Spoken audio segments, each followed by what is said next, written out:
Every state of India and the community of every state has its own festivals holding great significance. অসমীয়াৰো তেনে উৎসৱসমূহৰ ভিতৰত এটা সৰু উৎসৱ হ'ল জেঠুৱা খোৱা।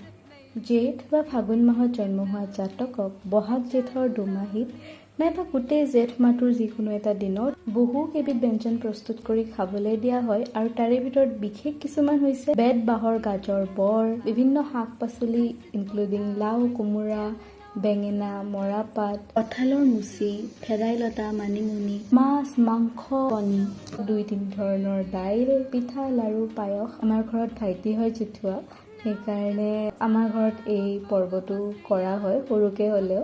এইবাৰো তেনেকৈ কৰা হৈছিল। সেইটো সময়তে মই ঘৰত আছিলোঁ ভেকেশ্যন লিভত সেইদিনা।